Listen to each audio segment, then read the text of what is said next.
Cocoon Spawn Girls, Chapter 30. The asphalt streets crack beneath my feet as I bolt across them. The heels of my shoes are becoming worn down from all the stress rubbing against them.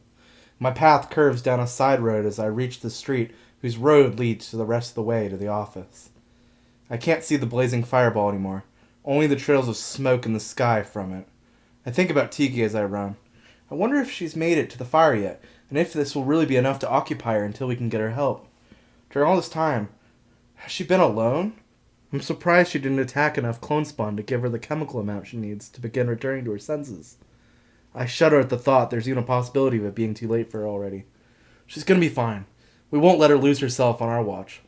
As I run, I can spot clone spawn walking on the sides of buildings and wandering down the streets without any sense of rush or purpose.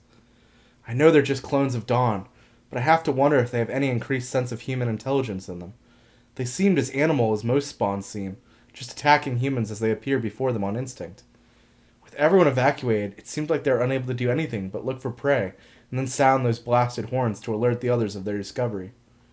They seemed unaware of my existence as I ran by, not directly in front of them, but still within their sight lines. The sound of my running I wouldn't describe as silent either. Surely, at the very least, you'd think they'd want to investigate the sounds they just heard. I'll just accept they're idiots in this form, and allow them to keep on doing whatever it is they think they're doing. The red-haired girls, on the other hand, now there's a problem. Not only do they seem always on the edge of transformation into a spawn, but also they have such increased strength to go along with their still human minds. In my mind, I keep seeing the image of them so carefree as they tore Clarice's limbs off, one at a time. I most certainly did not want to run into them. I hope Clarice is going to be alright. She seemed to be doing better when I left, but I can't help constantly worrying. I mean, who wouldn't when they lost two best friends? Well, I didn't lose Marzia. She's just currently missing. And Tiki's basically still here, just running around on her own until we get some meds for her. I really haven't lost anyone. My doctors, Mac and Chris? I guess I lost them. Maybe they didn't want MGI to abandon us. Maybe they were outraged by the blatant disregard of human life. At the same time, I don't think there would have been any way for them to stand up to MGI in that way. I mean, what could they have even done if they wanted to do something for us? Perhaps my kind doctors are out there, and we'll meet again once this is all cleared up. In my heart, I still truly believe this is going to be a way to go back from this. MGI will see their error and let us come back as magical girls. We can throw a big party, and everyone can be there, and we can celebrate all being reunited and return to work. We'll rescue Marzia, and of course by then Tiki will be fine. Everyone could be there as a happy group again. I wouldn't mind if Dr. Trev dropped dead, though. He can die for all I care. Pervert. If I'm already imagining things that are probably not going to ever happen, then I might as well go all the way and imagine them firing Trev and throwing him in some sort of hole of some kind. I come around a twist in the road. The office comes into view now in the distance. I'm home, sorta. I dig in my heels more and pick up my speed even more. I just imagine how much strain must be on my ankles. I reach the building, looking around for what I came here for. Fool's Night said to destroy it, and things would go our way, guaranteed. How do you begin to destroy a building? I could begin smashing all the walls, or maybe better to take out the columns and let it fall in on itself. The office had multiple floors besides the one we used. This was quite the tall building to be playing demolition on, especially only using my fists and no dynamite or other explosions. My lady, a distant voice echoed inside my head. Fool's Night? Do you finally want to give me some instruction here? Where do I need to start? Give me something here. I'm begging you. His voice returned in a hushed tone. With care, destroy the left side of the ground floor. We need the building to fall over, landing mostly out of the way. Do not let it collapse in on itself. Okay. Sounds doable to me. And then what do I do? Of course, all that greets me is silence. He disappeared as strangely as he had come. I brushed it off and began the process of destroying the left side wall. I decided to smash in the front door to break back into my old home. Once inside, I admired the front office. Then I looked around for any tools like hammers or something I could smash with. I didn't find anything stronger than a pair of safety scissors. Pretty disappointing showing, all things considered. I wasn't worried, though. I had one bright idea on how I could quickly get the building to fall. I walked deeper inside and made my way to the elevator. I pried the door open. The shaft was still empty from where they had disconnected the power and trapped us in the underground floors. I gripped the hanging cable and slowly lowered myself down a floor. I made it to the doorway, but the doors were, of course, shut as well. It's a lot easier to pry doors open when you're not having to grip a metal cable to keep yourself from falling. With enough swing, I was able to get myself against the door. It only took one really good swing to kick through the metal door enough to get a handhold. I swung over and gripped the new hole, and with that I could barely stay on the edge of the elevator doorway. Then I just had to grip that hole harder with both hands, tearing the door up, enough to get the door open. I stepped into the cool air of the parking garage beneath the office. Just as I had hoped, Gretchen hadn't evacuated using the van. I found the door locked, but after looking around the vehicle, I was able to find the keys in the wheel well. I climbed into the driver's seat and prepared myself for my first time driving. Or, at least I think it is. I shook my head, knocking the train of thought out of me. This is my, Sophia's, first time driving. Any previous time doesn't belong to me. That's as good as driving in just a dream. I was pleased it was automatic. I didn't think I could drive it otherwise. Even if I wasn't planning to drive it for long. I figured out how to put the van into drive and began slowly pulling out from the garage. There was a metal gate covering the entranceway, but hitting it at 55 miles per hour seemed to be enough to make it let me through. I pulled around back to the front side of the building and backed myself up as to straighten my wheels, pointing directly at the side of the building. Yes, my brilliance frightens me also. This van would prove as the quickest way to destroy the building. I double-checked my seatbelt, then floored the gas pedal as the van sped into the wall, crashing through it. The van began sounding this horrid alarm. Luckily, I found a button that makes it stop right after I exited from the building via the other wall. I continued driving through the walls on the left side until it was pretty much an open office. You'd assume there must be glass there, but nope, missing walls. Once I was satisfied with the walls, I moved on to slamming against anything that seemed like a pull or support. These seemed to cause far more damage to the front side of the van when I slammed into them. The hood was really starting to look like a V in shape. That really can't be good for the engine inside. I sure hope MGI has insurance. Who am I kidding? I bet they wrote this whole project and all of its assets off as a loss in their finances. Enjoy your pretty tax credits, traitor. I had just slammed into another middle-of-the-room column, knocking it over, and I just placed the van into reverse, but for the life of me the van would not move. I tried to open my door, but it seemed to be jammed somehow. I got the window down and climbed slowly out of that. I need to be careful. Someone had scattered shattered glass and sharp wall pieces all over the office. How messy. Standing next to the van, I could immediately see what the issue was. The van was pinned down by the ceiling. It would seem the upper floor's weight had become too much for the few supports remaining, and so the whole thing was now tilted slightly crooked, crushing down on the van. I took off running to get to safety outside. I figured the whole building was coming down any minute. I sat on the grassy ground, watching as the van that had taken me to all my missions slowly got crushed beneath the dorm floor. Part of me wanted to see if I could grab more of my stuff I'd left behind. I could try to dig it out of the rubble after the building falls, I suppose. The building still didn't seem ready to fall over already. I decided the next logical move was to go back inside the office and try something new. I had seen some matches inside the drawers of the front desk, so I grabbed those. Then I grabbed a bunch of napkins and stuffed those into the van's gas tank hole.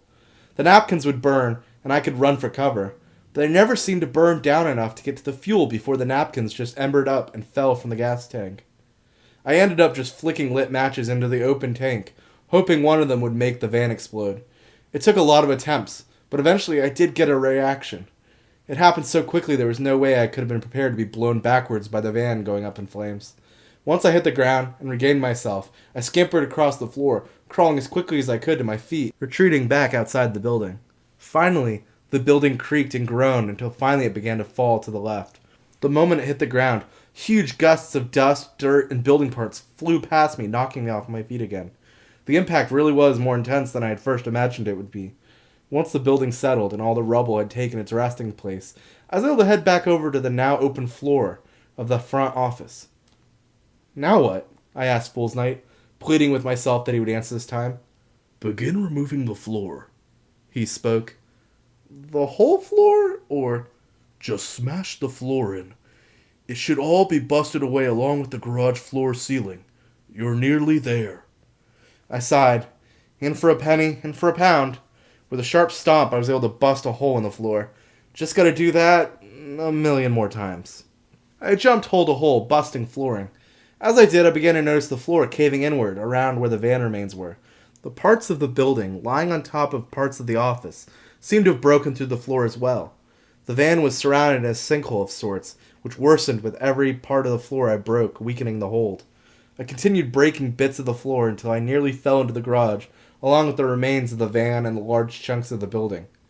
I was able to barely leap to safety on the open side of the wreckage, standing over the large hole. I could see the bits of building come crashing down on the parking garage road, and even cracking and busting through bits of it. I hope Declarina is going to be alright with all the destruction happening over top of her. I mean, her floor has to be not too far below the floor under the garage. Wait, it hadn't occurred to me till now to even think about the ever-stagnant, frozen-in-space Declarina. She's basically just trapped there on her floor until her imprisoner either dies or releases her. But she still was more than capable of making strategic moves from her base of operations down there. I feel like an idiot not even suspecting she might be related to the reason Fool's Night had told me to come here. Fool's Night! I scream at him in my head. Is that why we're here? To seek her? To do something for her? My knight says nothing in response. He doesn't deny or admit to being why we're here. I know it must be the reason. The reason I had to destroy the ground as well as part of the building for some reason. I didn't know how to feel about all of this. Part of me was screaming that this wasn't a good idea, that I need to run as fast as I could away from here. Declarina had helped me in the past, this is true, but none of that makes her any less of a fallen magical girl. She's working with that moon creep who stole Marzia. No, I don't need to play any more into her hand. I'm smarter than that. I don't need her help to defeat this enemy. I can handle this another way. I turn away from the hole, leading into the rubbled parking lot. I need to get back to Clarice and King. Update them that my plan isn't going to work out. I'm sure all the destruction has got to have caught the attention of Dawn and her clone spawn. Heck, if I'm too unlucky, Roxanne could be out there in the forest pointing her crossbow straight at me now. I need to get on the move again. I go to leave, but my feet won't lift off the ground.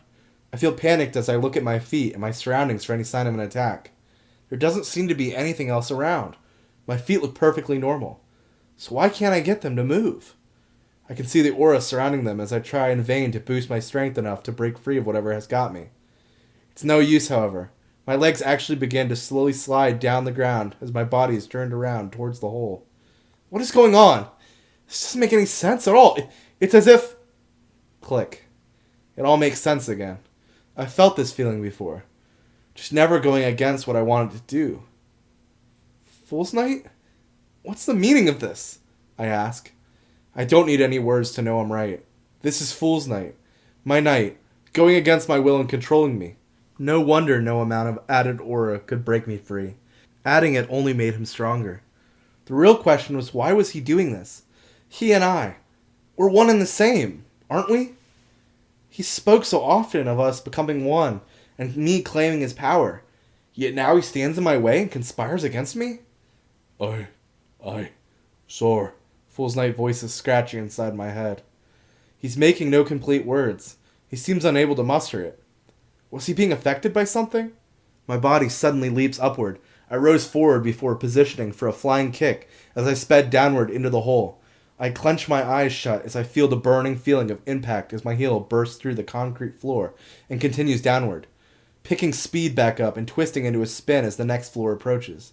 My leg has to be broken at this point, and still so quickly the next floor came. I crashed through the weak meeting room floor, falling into the darkness of a floor I had been to many times before. Just like that, there was now a direct path for sunlight to reach Declarina's floor. I slammed against the ground as I landed on my back. I bounced slightly before tumbling against a wall, lying there in pain as Fool's Night deactivated. All at once I was forced to feel all the pain I had put myself through by using Fool's Night this entire time. I had kicked, punched, and now broken through multiple floors of a building. I just wanted to lie there in pain, resting for a while. I knew I couldn't afford to, but I just felt so weak to even try to move.